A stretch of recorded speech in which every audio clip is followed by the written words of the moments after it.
Insightful podcasts by informative hosts.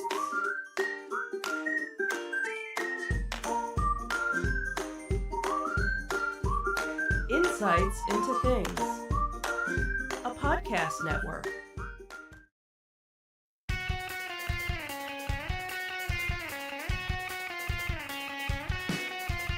Welcome to Insights into Entertainment, a podcast series taking a deeper look into entertainment and media. Your hosts, Joseph and Michelle Whalen, a husband and wife team of pop culture fanatics, are exploring all things from music and movies to television and fandom. Hello, everyone, and welcome to Insights into Entertainment, episode 152, Gaming's Best and Bleakest of 2023. That's right, if I'm hosting, that means it's an episode about gaming. I am your host, Sam Whalen, and the guy that I just keep dragging into the river of gaming news, my co-host, Joseph Whalen. How's it going? Hey, and if you're hosting as well, it means we're going to get into some negative stuff at the end of the show, too. That's right. That's our MO. Yeah, we're going to start off positive, though. So today we're doing, like I said, another gaming episode. We're going to talk about the Game Awards. The nominations are out. The actual ceremonies are on December the 7th, so right around the corner. But yeah, we're going to cover some of the nominations, and then we're going to get into some bummer stuff. Because while it has been one of the best years for gaming, it has been one of the worst years for gaming industry layoffs. So we're going to get into some of the hardest hit companies from that, and who should be held accountable for these layoffs, and if there's a way to prevent them. But before we get into that, we have to plug all of our subscriptions, or we need you to subscribe. That's on Apple Podcasts, Spotify, Google Podcast. Is Stitcher still around? Last time I did this... I think they are gone now. Yeah, well, if you're still on Stitcher, find a way to subscribe to us. We'd appreciate it.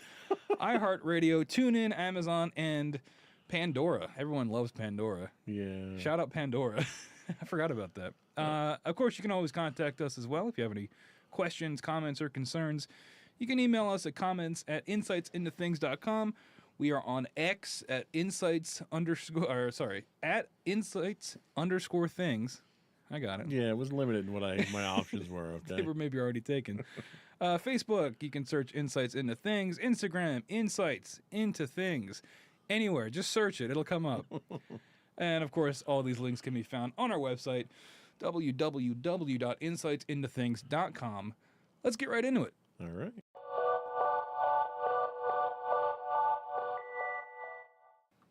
All right, so we're going to talk about the Game Award nominations. And I know what you're thinking. Do you want to start with some smaller stuff? No. We're going to start with the big one, because that's what everybody's here for, all right? We're going to start with... Are we planning on talking about anything other than the big one? Yeah, we got a couple other things in there. There's one other smaller category that I want to talk about just because there's controversy. And who doesn't love controversy? But yeah, we're going to talk about the Game of the Year nominations.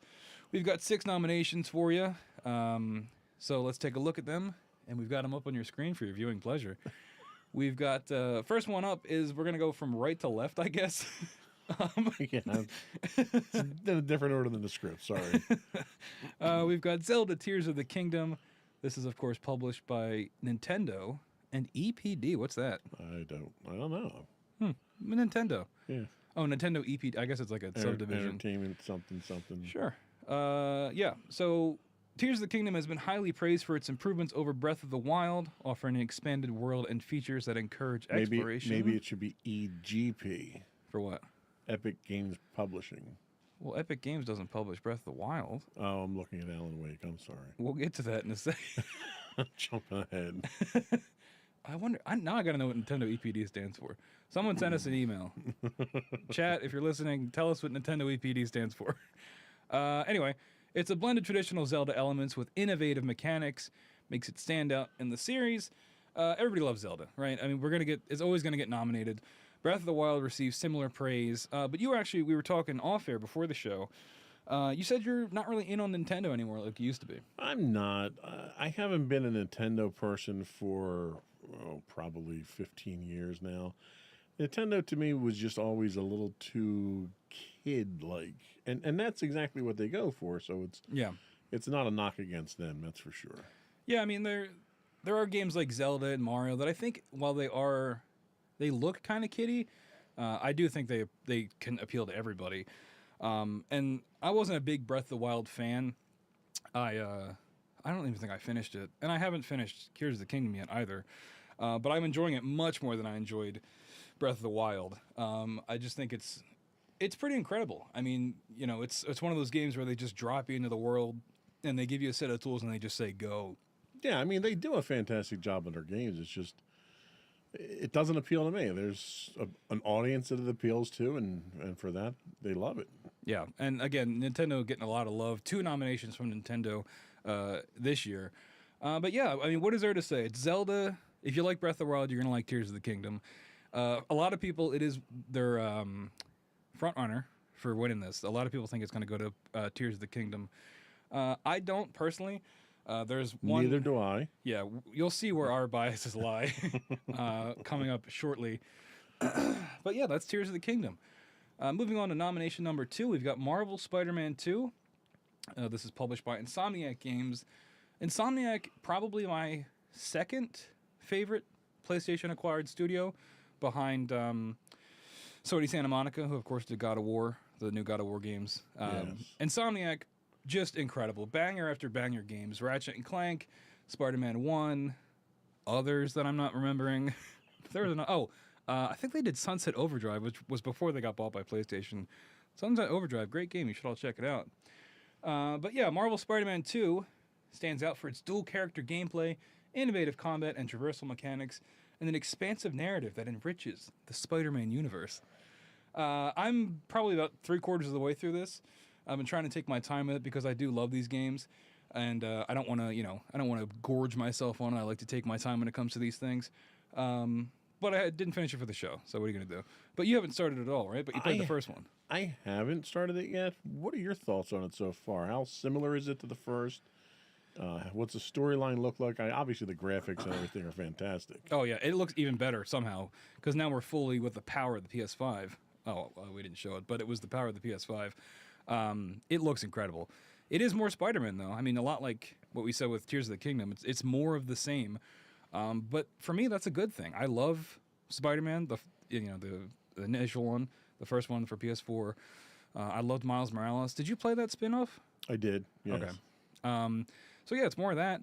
But they find ways to innovate on it and make it more fun. There's new traversal mechanics. You've got the web wings. There's a lot more. You feel faster. There's like these big. Having the PS5 helps with that. Yeah, the one thing, and I don't know if I told you about this as I was playing it, but the fast travel is like incredible. So the fast travel, you zoom out to the world map, you click a point, and it's instant. Like it just zooms into the map, and you're just there. Yeah. I don't know how they do it. Like it's remarkable to see in action. And yeah, they've added more because the map is larger as well. So they've added a couple more boroughs in New York, like Queens and stuff, and more suburban areas. I forget the name of it because I'm not from New York, but more suburban areas. But so what can you tell us about the story without giving away any spoilers? Yeah, I mean, if you've seen any of the trailers, you know we're dealing with the symbiote. We're dealing with Venom. And honestly, you can probably guess where the story's going to go because it's the same usually every time when Spider-Man deals with, if you've seen the Sam Raimi movies, it's a similar story. And honestly, so far, nothing has really surprised me with the story. I've pretty much been able to guess every beat. And that's not necessarily a bad thing, right? Because these, you still love these characters. You've got Peter Parker and Miles Morales now, which is really, really neat. Being able to switch between those two at will, and the really cool thing is like in story missions when you're switching between them on the fly. It's scripted in missions, but it's still really incredible to see it happen. It reminds me of Grand Theft Auto 5 doing the same thing, switching in in game. But yeah, I mean it's the story. There really isn't anything to spoil, honestly, not yet anyway. I mean, I'm sure some stuff will happen because I haven't finished it yet. But if you've seen a Spider-Man symbiote suit story, it's pretty similar. So is this your pick? No. Okay. No, my pick is your pick. Okay. Which we'll get to shortly. But that is Spider-Man 2.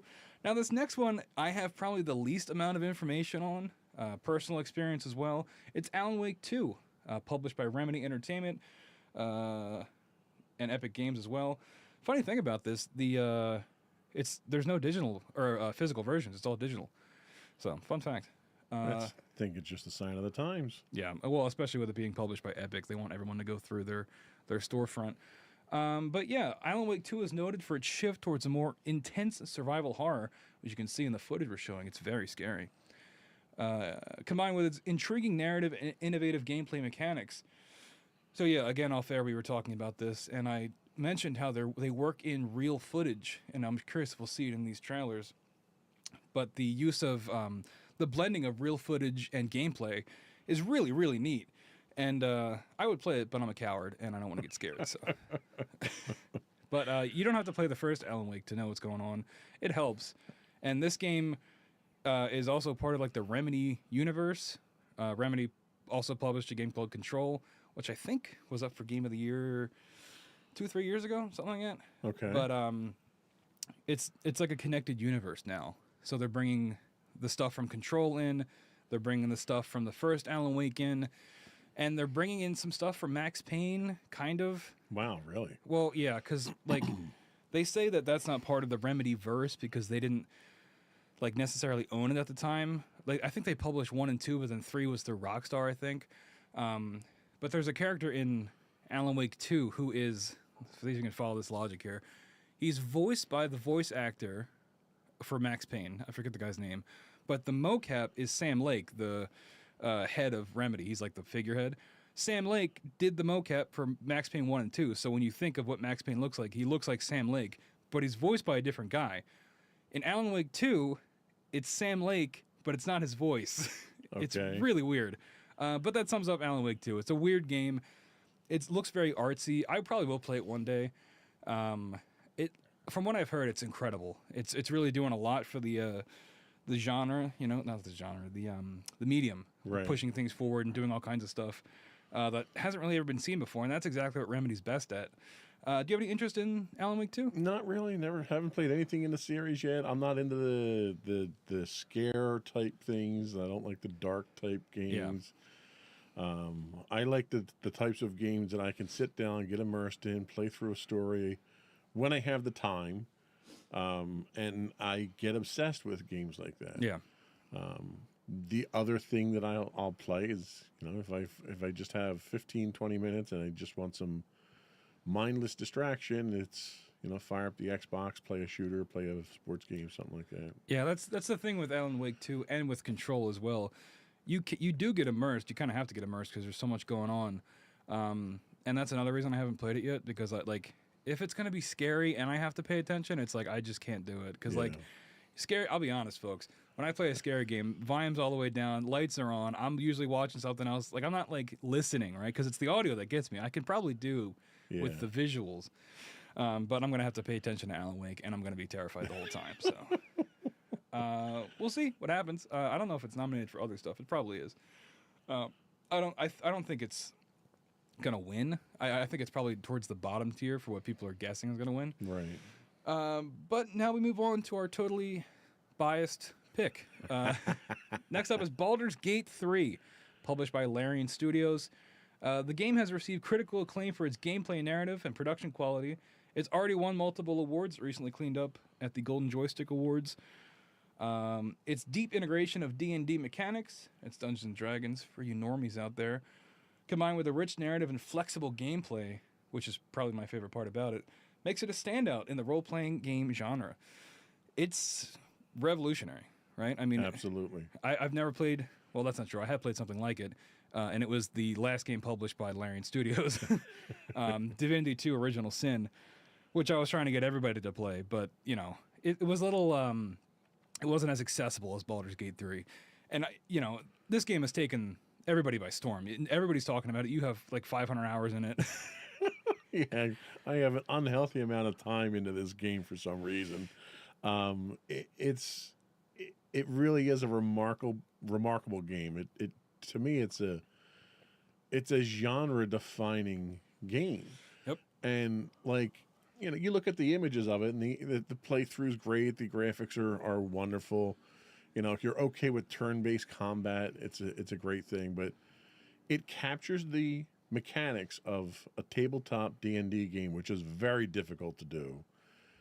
And the variance of the game. I've done 2 full playthroughs now and I have 5 short starts through Act 3, and I've yet to have the same thing happen twice in any story section. Wow.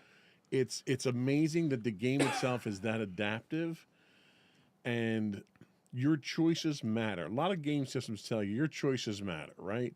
Well, normally it matters as to what your next cutscene is. This is something, and Larian's known for this, where your choices don't matter, but your choices have consequences. Yep. And you may make a choice in Act 1 that 30 hours later in Act 3 comes back and has a completely different effect on how the game goes, how people treat you, how the story goes. To sit down and to even come up with a mind map of how these different storylines go blows my mind. I don't know how they did it. Like, people are afraid of AI taking over the world. Whatever this game engine uses to come up with its story is more dangerous, I think, and more intelligent than any AI out there. Yeah, I mean, you hit the nail on the head. There's really not much else to say. It's incredible. And in that description we read off, I think the flexible gameplay is really my favorite aspect of it. It feels like D&D. You know, I love Dungeons and Dragons, and this is as close as you can get. And in some ways, I think it's better than actually playing D&D because I think it onboards everything so much simpler, right? At least on console. You know, your actions and everything you can do. When I'm playing D&D in real life, and I've got, even using the app or pen and paper, you kind of forget a lot of stuff you can do because there's so much information. But I think what Baldur's Gate 3 does so well is streamline that and make it so you really are considering everything you can do, even if it's just like shoving somebody off a cliff, which is like, you know, you can end a boss fight by doing that if you pass the check. And it's like D&D in that regard, where a DM could spend 3 hours planning a boss encounter, and you walk up and you pass the first persuasion check and the fight's over. You don't even have to fight the guy. I know that feeling. But like, I don't know how to describe it. I think it's a game that everyone can play. Like, it is a little bit complicated, and it's definitely, you can tell it was meant for PC first. Sure. But I think they did a great job making it for console too. Like, I think it still works. Well, and that's the one thing that's worth mentioning on PC, is it was built for PC, and in fact, you have a completely different interface on PC. But if you fire up a game controller on the PC, it changes that game interface so it looks just like the console. Yeah. So it's completely, that's another thing, that the fact that they went through and made 2 completely separate interfaces for how you were going to interact with the game. Just that level of forethought was extraordinary. Yeah. And I have to say, you know, you and I both play D&D. We both DM from time to time. This has changed the way that I play D&D. Yep. It's educated me on different character class information, all that stuff. But the fact that it shows you, you know, you could sit down at a tabletop and roll dice and throw a fireball at somebody, and it kind of just rolls off your tongue and you move on to the next thing. You don't know what it looks like. And in here, not only do they visualize what spell casting and combat looks like, they show it in different ways for different classes, you know. And even, you know, if you go with a bard, the bard can cast, you know, any number of spells, but depending on the instrument that the bard is using, the visualization looks different and is custom to the instrument, which is just incredible. Yeah. It adds so much ambiance and so much life to the game. That's why I think this one should win. Oh yeah. Even if it doesn't. Yeah, spoilers, folks. I don't think it's gonna. It's nominated for 8 things. First of all, I do not think it's gonna sweep. I think it will get most of them, but like, it's up for like multiplayer game. I don't think it's gonna win that. And the multiplayer aspect is terrible. It's not great. I like that it's in there, and I want to do a playthrough with my friends whenever they get it. Well, the multiplayer. All right, so multiplayer in as much as multiple players. 4 people can be in the game. Yeah, there are multiple players. But they're all playing their own story, essentially, and you can interact with their story to a certain amount. There's no instancing that happens here, right? So you don't have a shared experience. You go off and you have dialogue on your own that's relevant to your character, and you can share that with other people, but they can't participate in it. Right. It's not an MMO. It's a kind of a cooperative playthrough that you do. most of the time, right? It's not even all the time.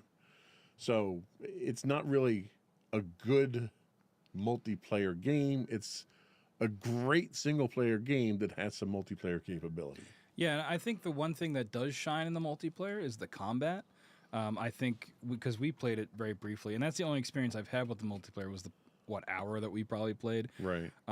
So I can't speak to it fully, but the combat in multiplayer is great because the combat is normally turn-based, and it still is in multiplayer, but it syncs up whoever the real players are. So if you and I were playing, our turns would happen simultaneously, but everything else is still turn-based. Yeah. So you can sync up abilities. There is a lot of potential there.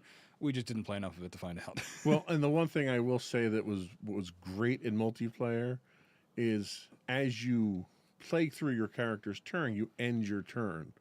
In single player, if you end your turn prematurely, it's over. Yep. In multiplayer, if you end your turn, you have to confirm that you're ending it.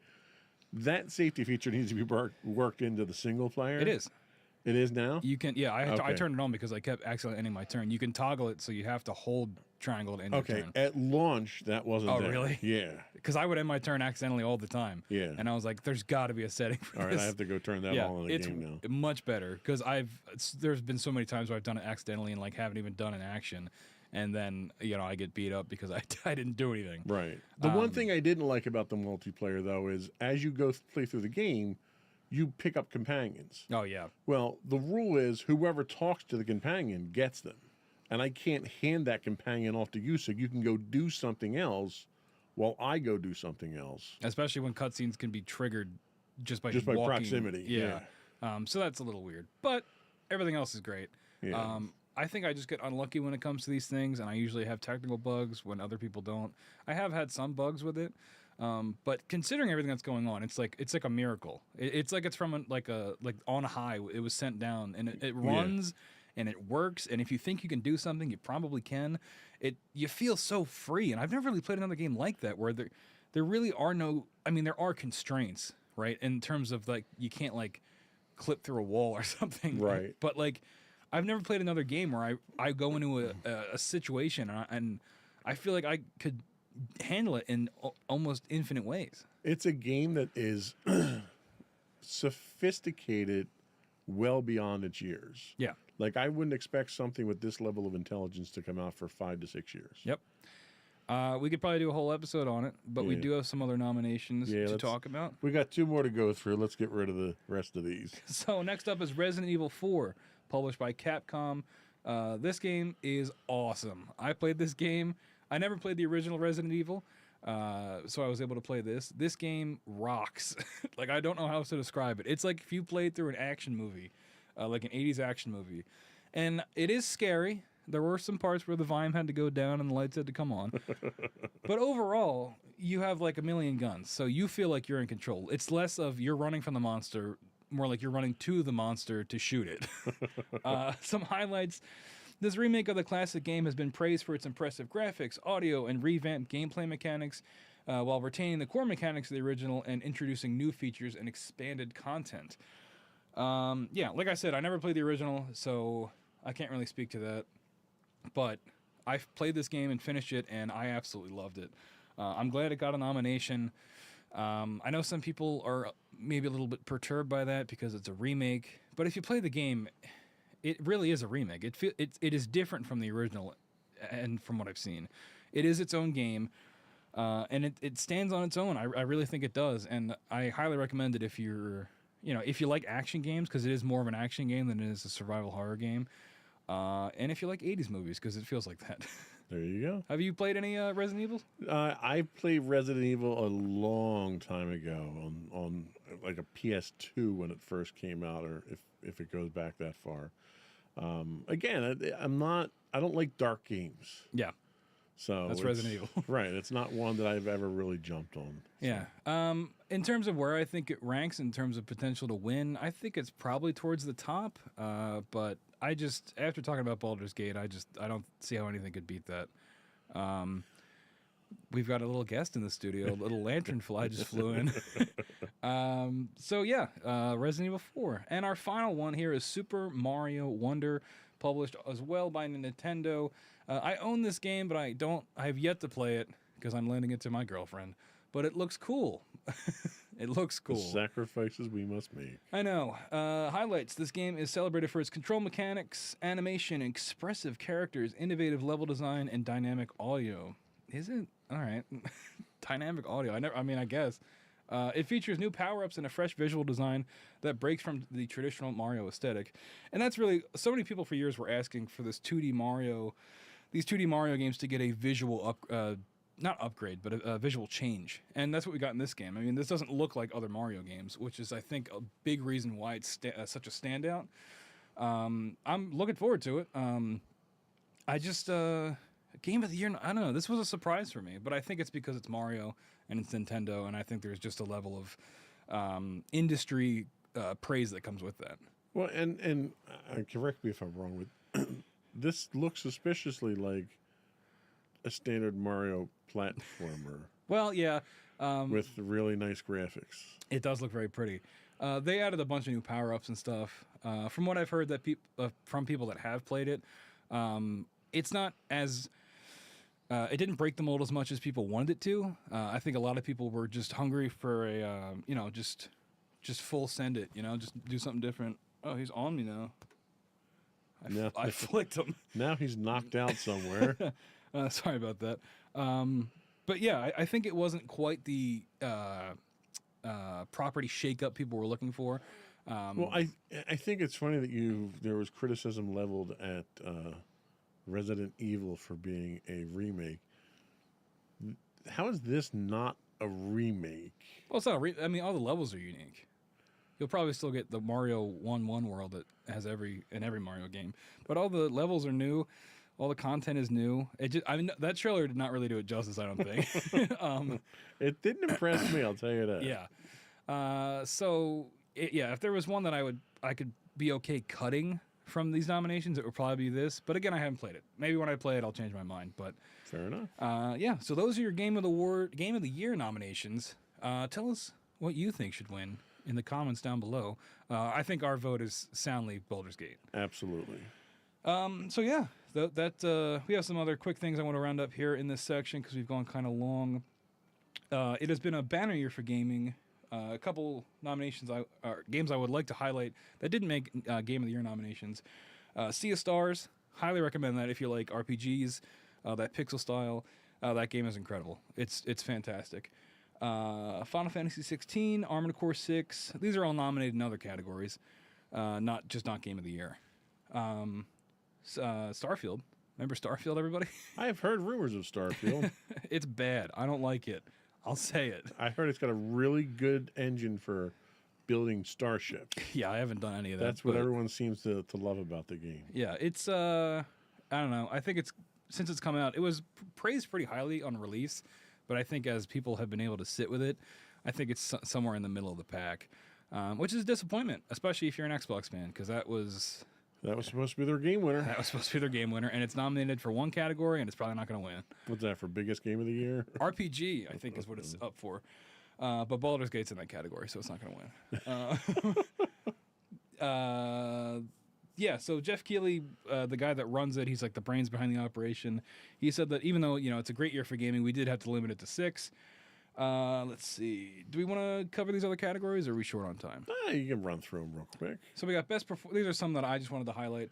Best performance, we have Ben Starr for Final Fantasy 16, Cameron Monaghan for Jedi Survivor. Have you played that yet? No. Yeah, he does a good job. It's fine. I don't know. I didn't really like the first one, so. Oh, that's right. You didn't. We've talked about that before. Idris Elba for Cyberpunk Phantom Liberty, which... What was that, an add-on for Cyberpunk? Yes. Really? But it's also like a remake, kind of, because with Phantom Liberty came the Cyberpunk 2.0 update, which like changed the whole game and made it what it should have been at launch, which is impressive and deserves acclaim, but... Not that steaming pile of crap that we got at launch. I love Cyberpunk since day one. I love driving around a city and seeing random piles of trash just fall from the sky. It was such a just delightful thing. I've been a Cyberpunk diehard supporter since day one. Not a CD Projekt Red supporter because they lied a lot. But I don't know. People are saying it's back. And it's kind of wild that Idris Elba is in the game. That is kind of... Well, that's the thing. If you have a terrible release for a game, sign a celebrity to the next version of the game. I own this DLC, but I have yet to play it because when I was playing Cyberpunk, I'm playing through it to experience the 2.0 stuff, which is very impressive, and I highly recommend going back to it if you want.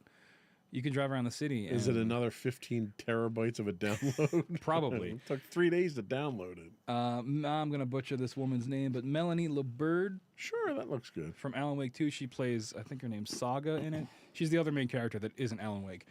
Neil Newbon, who is Asterion, right, in Baldur's Gate 3. People love that guy.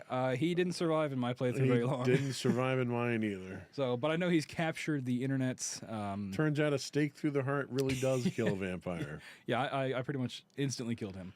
I think he's one of the front runners. And then my boy, Yuri Lowenthal, for Marvel Spider-Man 2. He is the best, and I hope he wins. But that's who I'm pulling for. I love Yuri. He kind of does the same voice all the time, but man, is it good. He's like the Nicolas Cage of voiceover. So we'll see who wins that. Really quickly, best independent game.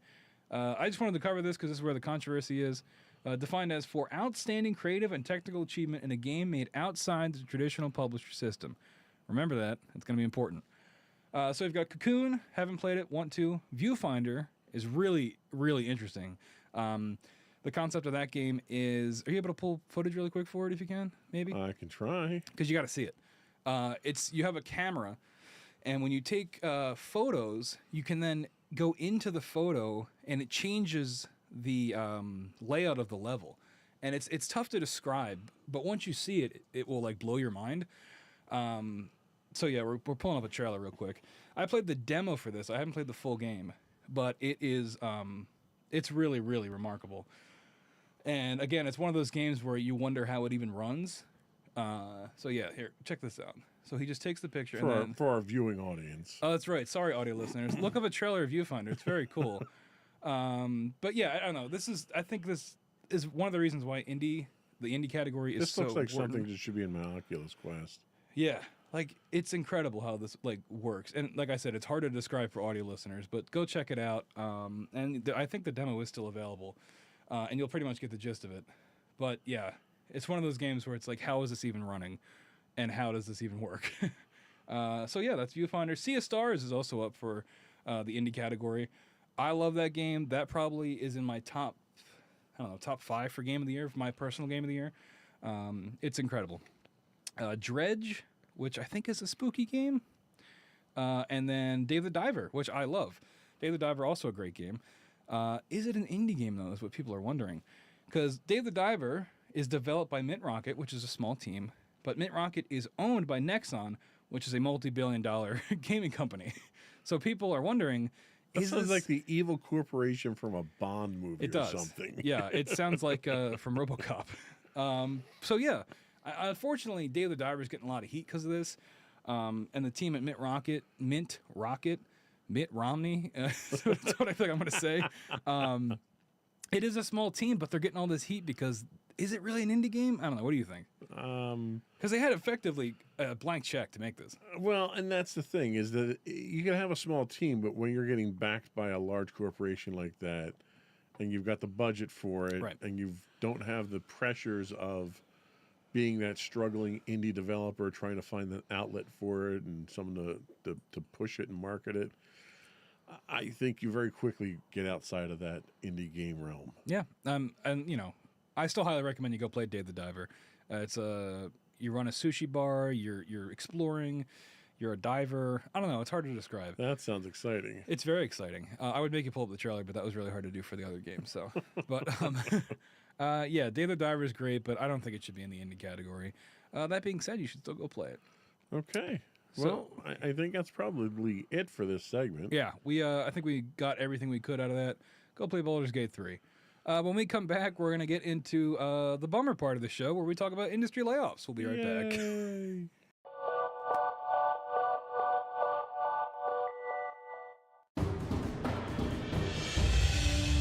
For over 7 years, the Second Sith Empire has been the premier community guild in the online game Star Wars: The Old Republic.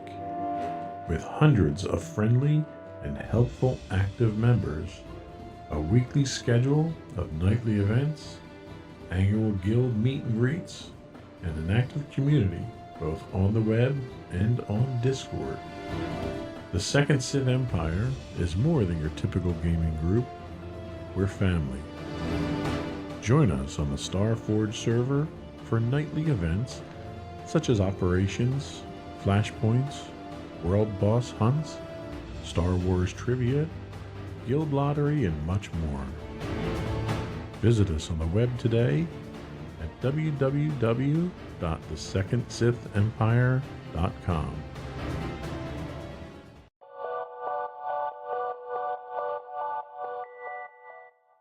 Welcome back, everyone, to Insights into Entertainment. Today we're talking gaming. We just got done covering the Game Award nominations, and now we're going to talk about industry layoffs. Of course we're talking gaming because you're on the show. That's right. I should wear like a gamer sweater or Should something. be Insights into Gaming when you're on. Yeah, it would have like Mountain Dew in the intro. All right. So anyway, like I said at the top of the show, despite being lauded as one of the best years in gaming, the industry has been hit by massive layoffs at every level. At the time of writing, it's probably higher now. Around 6,000 people have been laid off in the gaming industry. There's a very helpful but depressing website called videogamelayoffs.com, and it's been tracking the numbers since the beginning of the year. It's just one of those stories you hear about every week I'm not covering anything, I'm not a journalist, but if you're following gaming news, it's one of those things that you can't really ignore, especially this year. And, you know, I don't know anything about economics, but I feel like it's one of those things where when one company does it, there's a real chance of it starting a tidal wave of this, where it's like, it doesn't make it okay, but from the company's point of view, it might have like, well, if everyone's doing it, we might as well just do it now to cut costs. What do you think? Well, and I think what you run into really is when one company does it, there's a viable reason for doing it, and usually it's an economic reason, Yeah. or you know, it could be depending on what the industry. But we've seen layoffs across the board, regardless of industry, not just video games, and companies that are doing perfectly fine, companies that are doing record numbers, record profits, are laying people off. The unfortunate reality is that record profits, in order to get record profits, you either have to bring in more income, bring in more revenue, increase your margin on what it's costing you to do things, and to do that, you cut costs, you cut labor, and that's usually the first thing people cut. And when you've got games that are releasing and you don't have another game in the pipeline that requires that level of labor commitment, that's the first thing that gets cut when it comes to the software industry. Yeah, and we're going to have a segment coming up where we get into more of the nitty-gritty on why these layoffs happen. But I just wanted to highlight some of the big examples of these layoffs. One of which is at Unity, the software developers. They let go around 900 people this year alone. Unity has been in some very, very hot water lately. I don't know if you've been following any of this. They changed its pricing structure this year and basically nuked their whole brand for no reason. Not for no reason. They wanted to make more money. But, like, it was crazy when this explain happened. what Unity is and what their product is. So Unity is an engine, right? Yeah, it's a game engine. Yeah, that you can develop your game using Unity. So a lot of the popular games that are out today are built on this game engine. Right. And when a game developer uses this engine, they pay a licensing fee to Unity to use it. So for every copy of the game that's sold, a percentage of that revenue goes to Unity for their royalties for that. And that's what they overhauled. Right. So this is from The Verge. Unity, they said that beginning next year, they would implement a pay-per download pricing scheme that would charge developers a flat fee anytime a game using Unity software is installed. I think the keyword there is installed. Yes. Right? Because you can't do demos at that point in time without paying Unity. Right, and that is including installs that may not be legal Right. through pirating and things like that. Also, multiple installations of a game, like if you uninstall it and reinstall it. Well, because what happens is every time you install a game, the Unity engine reaches out to the licensing server. So if you do demos of the game, if you have pirated downloads of the game, if you uninstall it and reinstall it, every time it goes out and hits that licensing server to confirm that it's a valid license, as opposed to what it was before was on sales. So every time you would sell the game, that would then go towards Right. the licensing. This is more from The Verge. The fees are further broken down depending on where a game is purchased, meaning that a game bought in the U.S., U.K., and other standard markets is assessed a higher fee than when it's bought in emerging markets like India or China. So, like, I don't know what they were thinking when they did this. This made a ton of people angry. Many developers, publishers, and consumers completely disavowed Unity. People wanted to boycott the game, or the engine itself. And you got to understand, Unity is like the number one. It's like Unity and Unreal are like the two engines that pretty much everyone uses for any kind of game development. I mean, Unity has tried to walk some of this stuff back, but I think a lot of the damage might already have been done. What do you think? Well, and the thing is, the regional pricing that they're talking about is not unusual in any other industry. So in any other industry, talking manufacturing, for instance, you have tariffs on purchased goods. So, for instance, I have a friend of mine who lives down in Peru. For him to buy a graphics card that costs $2,000 up here, he's got to pay $3,000 for it because of the tariffs. So Unity's logic is, well, if there's regional pricing based on tariffs because of purchased goods, then we can do the same thing for licensing. Well, the problem you run into is they're the first ones that are doing this. Yeah. Nobody else does this because there's no tariff on licensing. There's a tariff on imports when you're talking about actual Physical. manufactured goods. So there's no impetus whatsoever for their reasoning behind what they're doing. That's why they're taking the heat for it. And as a result, they're losing a boatload of business in the process. And that results in 900 people losing their jobs. Exactly. And, you know, should the CEO maybe have taken a pay cut instead of having to fire all these people? Maybe. That's a very controversial philosophy a lot of rank and file workers have. Yeah. Another company that I want to highlight is Embracer Group. They've been making all kinds of news in the last couple years. They've been snatching up a lot of studios like Gearbox, who made Borderlands, and Crystal Dynamics, who you guys will probably know if you've played the new Lara Croft games.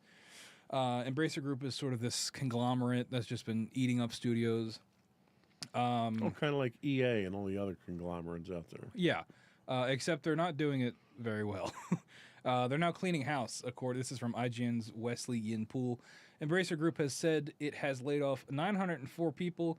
That's about 5% of its workforce. Since its financial struggles beginning following the collapse of the $2 billion deal, reportedly with the Saudi government, funded company Savvy Games Groups. When this deal didn't go through, this was like insane because it like fell apart like the day before it was going to happen, and like the industry was like, "What's going to happen now?" Right. Turns out a bunch of people are going to get laid off. In a recent statement, Embracer said they wanted to become a quote stronger company. I guess another they're closing whole studios too that they own now. So Volition, who developed the Saints Row games, they got another stab at Saints Row and it failed critically and commercially. They shut the studio down. So yeah, Embracer is kind of just cutting swaths from their company now, and a lot of it has to do with that $2 billion deal that fell through. And this is typical, corporate mentality is that they're interested in the bottom line. Right. And anytime you have a publicly traded company that has a board of directors and it has, stock owners, your fiduciary duty is to the stockholders. And you trust the people that are making these decisions who aren't always they're business people, but they're not necessarily software or game industry people. And that's sort of where you get that that dirty corporate feeling that people tend to get here, is that they're just looking at the bottom line and they're going to cut their losses. They're going to cut what they think are losses in order to make money. And it's not just software. Bob Iger's doing the same thing at Disney and killing Disney. You've got industries across the board that are doing this type of stuff. They see something that's not raking in money. They have a certain margin that they want to meet. And if you're not meeting that margin, then you're a casualty. Ignoring the fact that a lot of times the game industry doesn't work the same way these other manufacturing or entertainment industries work. the return on investment tends to be a much longer timeline that the corporate world and the stock world does not want to wait for. Yeah, absolutely. Speaking of giant corporate companies, Amazon Games also had some layoffs. They recently cut 180 jobs from their games department. This comes during the largest sweep of layoffs at Amazon as a whole. We were talking about, industry-wide stuff, with nearly 27,000 jobs being cut in the last year. Now, we're talking about 6,000 layoffs in the gaming industry alone, 27,000 just from Amazon, just to put things in perspective. But that's across the board in Amazon. That's Right. sales, manufacturing, warehousing, everything. And a lot of that for Amazon is not because they're losing money, because they're not. No, we actually have record profits. Right. A lot of that has to do with improvements in how their processes work. A lot of automation going in place. They've roboticized a number of their plants. So they've negated the need to have physical labor here.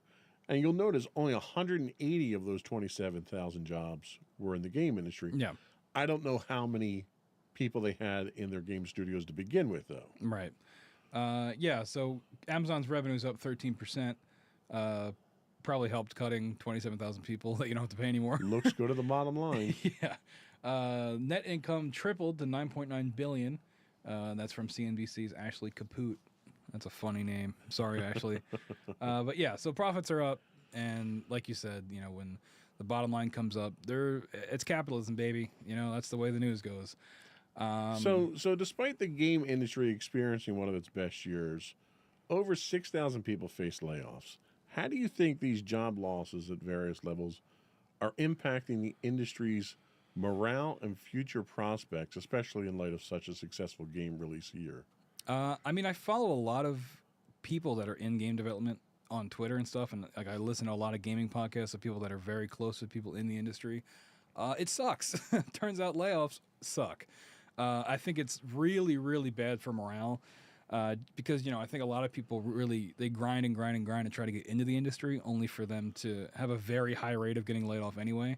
Especially when, like we talked about before, when a game ships, what happens now? And yeah, it's a great year for gaming, but it's tough to ignore all these layoffs. And if you were going into this industry, you're gonna have to wonder, am I gonna be the next one to get laid off if I even can get a job in the first place? Yeah, it's when you see this type of thing happen across the board, it's tough when it's your own company and they're doing layoffs.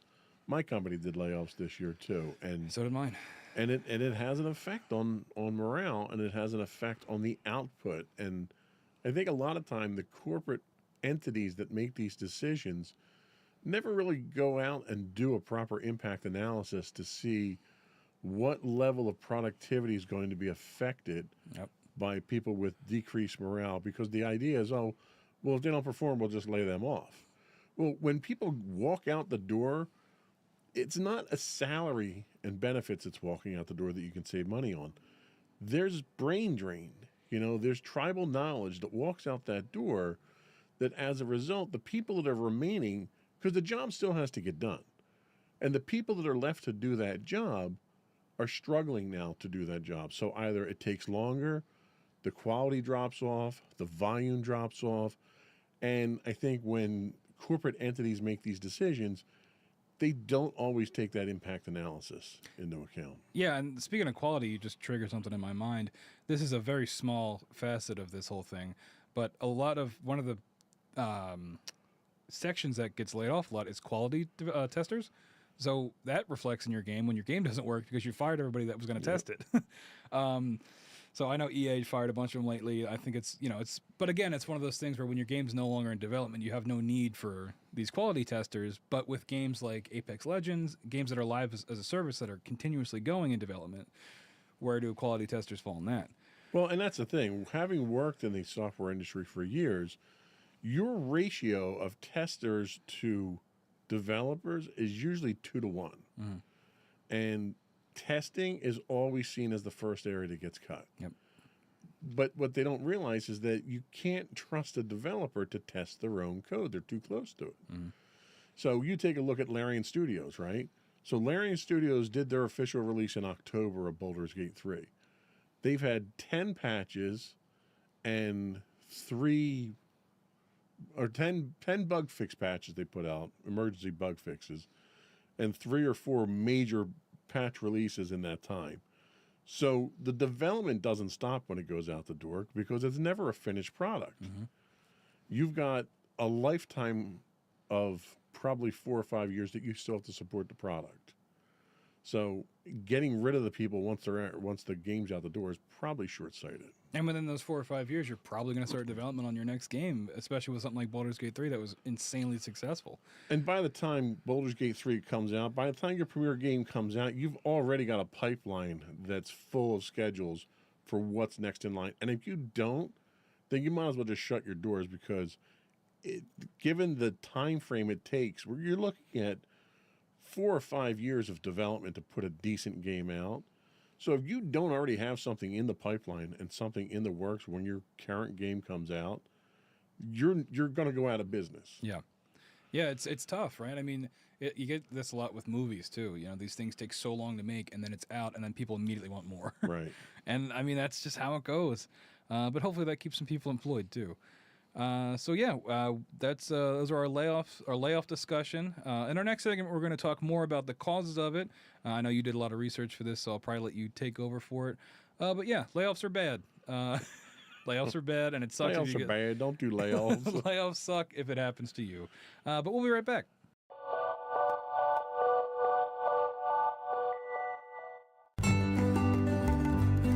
Insights into Teens, a podcast series exploring the issues and challenges of today's youth. Talking to real teens about real teen problems. Explore issues from braces to puberty, social anxiety to financial responsibility. Each week, we talk about the topics concerning today's youth.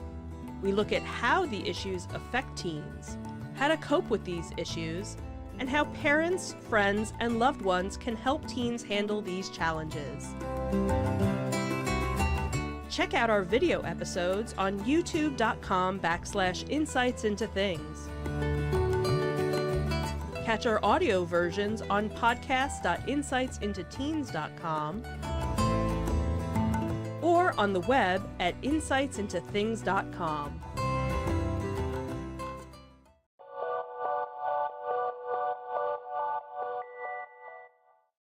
Welcome back to Insights into Entertainment, everybody. We're wrapping up the show today talking about the cause and the purpose of all these layoffs. So the trend of layoffs in the video game industry can be attributed to several factors, and understanding this is key to forecasting the trends during and its impact on the industry's future. And we go to our corporate shill, Joseph Whalen, for the layoff report. Wow. Why layoffs are a good thing. Go. No, not why they're a good thing. What causes layoffs? So we already kind of touched on economic fluctuations. So the video game industry is not immune to the broader economic trends in the world. And economic downturns or market uncertainty can lead to budget cuts and staff reductions. And everyone knows where we are with inflation and how tight money is and everything's costing more money. So that's pretty obvious right there. We're also looking right now, and it's first time in the industry's history, that we're in a post-pandemic period. So we're still looking at adjustments from that. COVID-19 pandemic led to a surge in gaming as people sought entertainment during the lockdowns. This surge may have led to overhiring or overexpansion in some companies. As the world returns to normalcy, demand may stabilize or decrease, leading to restructuring. There's also, people now are like, there's the discussion of work from home. Well, why wouldn't I just always work from home if I can? Especially when it comes to game development. A lot of these folks packed up their work computers and brought them home to keep working on games during the pandemic as best they could. So now, there's a discussion of, do we even need to be going back into, in the work? And that's across all industries. If we can, can we just keep the work at home thing going? And then, that's more cost cutting because then you don't have to rent office space. Absolutely. And a lot of companies are looking at that as a possibility. In fact, behind you is a permanent workstation that's been set up for my wife, Michelle, now, who works from home 2 days a week as a result of that. Yep. And they've saw what they can get out of it. So the other thing you look at is shifts in consumer behavior. Changes in gaming trends and consumer preferences can impact revenue streams. Companies may need to restructure to align with these shifts leading to layoffs in departments that no longer align with new strategies. We also have technological changes. Advancement in technology can render certain skills or positions obsolete. As companies invest in automation and new tech, there may be a reduced need for certain roles. And then we get to the corporate shill side of things with financial management and strategic shifts. Ugh. So, poor financial management or strategic pivots can necessitate cost-cutting measures, including layoffs, which is exactly what Unity ran into. Mm-hmm. You know, they're trying to make a buck, so they made a change in their strategic, product line there, and it came back to bite them. It's a very nice way of saying we want to make as much money as possible all the time. Absolutely. So tell us about what the actual impact of all this is on the video game industry. Yeah, so I mean, there's innovation and competition. Layoffs can lead to a consolidation of talent, with larger companies absorbing experienced personnel. You got a little bit of that with Embracer. Now that they're all part of this conglomerate, maybe they're having some cross-studio development. This could foster innovation, but might also reduce competition if smaller companies struggle to compete, which is definitely true, especially when it comes to indie development, which is what we have next. As talented individuals leave larger companies, there might be, a surge in indie game development, which I think we talked about this before when we were talking about the Microsoft Blizzard thing, where Yes. it's like as more studios are bought up and part of large corporate structures, Something has to fill that vacuum, and the indie companies step in to do that. Exactly. There's, this can lead to more diverse and innovative gaming landscape, which I'm all for. Assuming, it's, I'm all for the creative side of things, as you can probably tell by this. It's tough to see, but, maybe that is a silver lining. Well, and the one advantage you get from the indie side of things is you don't get the corporate shield. You get idealism. You get companies that come in here with this idealistic view of, I'm going to make this for the fans. I'm going to listen to the fans, and I'm going to produce something for the fans. If it doesn't sell, then the corporate guys come in, they suck up the company, and then they move on. A lot of times, for the longest time, BioWare was of that philosophy of, you had a couple of regular guys there that wanted to make good games for people, and they did, until they sold their souls to EA and moved on. We would all do it, let's be honest. I would too. Hell, if I could get, a couple $1 million for this podcast, I'd sell it in a heartbeat. Yeah, next episode we're going to have McDonald's branding all around the place.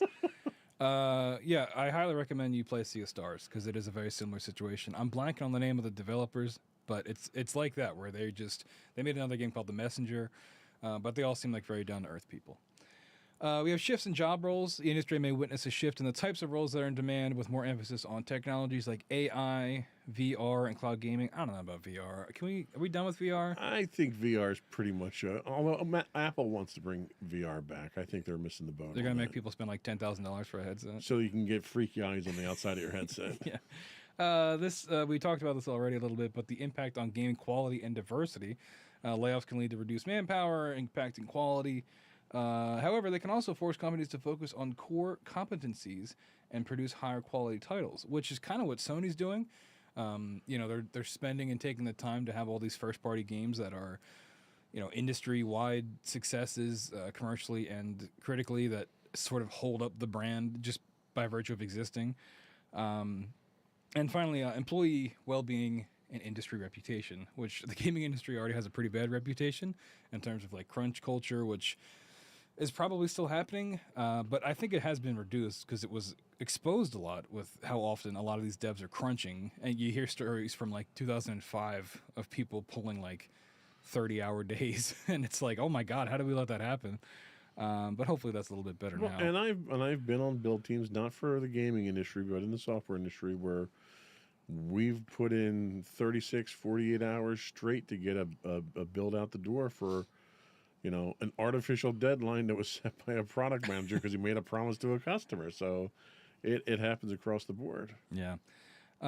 This might affect the ability to attract top talent in the future, which is true. If your industry has a terrible reputation and fires people all the time, people probably don't want to work for you.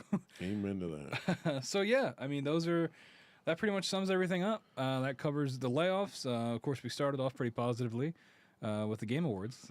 So considering the influence of economic fluctuations on the video game industry, how do you think companies can better prepare for market uncertainties to avoid drastic measures like layoffs especially given the industry's recent success. I don't know. Maybe pay higher ups less, which is never going to happen, but it's a suggestion. I know everybody turns to what was his name? He was a Nintendo CEO, Iwata maybe. Iwata, I forget his name, but Nintendo, when the Wii U came out and like completely failed, he ended up taking a pay cut so they didn't have to lay people off. Now everybody looks to that like it was a miracle because it kind of was, Right. And people don't. CEOs are never going to do that, but that would be nice if that was the alternative to laying people off. But it's just not. It's not the way that capitalism goes, unfortunately. See, and I think it has to be research and development. I think if you got enough irons in the fire, if you throw enough stuff against the wall, something's going to stick. And if you've got a couple of games that are in there, you can tell after 2 or 3 years of development if your game's going to be a success, because at that point in time, you've trotted out previews at a couple of game shows, you've had some industry experts take a look at it, you've got some play time with it, and people need to be more antiseptic, I'll say, in their judgment of their products. If you get to that point and the product isn't very good, you need to cut your ties to it and move on. Yeah, it's funny you mention that because you should look into the development cycle of Redfall. We covered that last time I hosted for a gaming show, but since that game's come out and like is awful, devs have come out and said that like they knew this game was going to fail, but they had to release it anyway because you had to put something out, and it was like sunk cost fallacy where we spent all this time. We probably should cancel this game and rework it, but higher ups need us to release something, so here's what you get. Well, and going back to one of my old favorites, Star Wars: The Old Republic, same thing. They spent almost 10 years of development on that, 6 of which was trying to build their own game engine before they realized they couldn't, and they wound up using a 10-year-old game engine to basically reskin the entire game for it. And then they released it, and within the first 6 months, they lost 50% of their subscribers because the game just wasn't up to what it was supposed to be. At some point in time, you need to have the sense to pull the plug on it. Yeah. And if you can do that, and you have other projects that are in the works that are under development, you shift your resources to something that's more promising. Yeah, and hopefully we'll, with all these layoffs, and maybe somebody will learn something from it, hopefully. Yep. But yeah, so any final thoughts? I feel like we've covered a lot of this. We've shared our opinions. We've beaten the horse quite well here. Well, I guess that's going to wrap things up for today. Thank you so much for listening. Before we head out, we've got some more show plugs for you. If you haven't But the already, first set wasn't enough. I know the plug's so nice we do them twice. If you haven't already subscribed, what are you doing? Pause this, go subscribe, come back, rewind it, play from the beginning. You can subscribe on Apple Podcasts, Spotify, Google Podcasts, maybe Stitcher if it's still around, iHeartRadio, TuneIn, Amazon, and of course Pandora. If you have any comments or questions about today's show, email us at comments@insightsintothings.com. We're on Twitter, some people call it X, insights_things. Twitch, if you have Amazon Prime, that means you've got Twitch Prime, and we'd love to have that Prime sub over at twitch.tv/insightsintothings, where some of you may be watching us live stream right now. Facebook at facebook.com/insightsintothingspodcast, Instagram at insightsintothings, and all of these links and so much more can be found on insightsintothings.com. That's going to wrap things up for today. That's it. Another one in the books. Stay safe, everybody.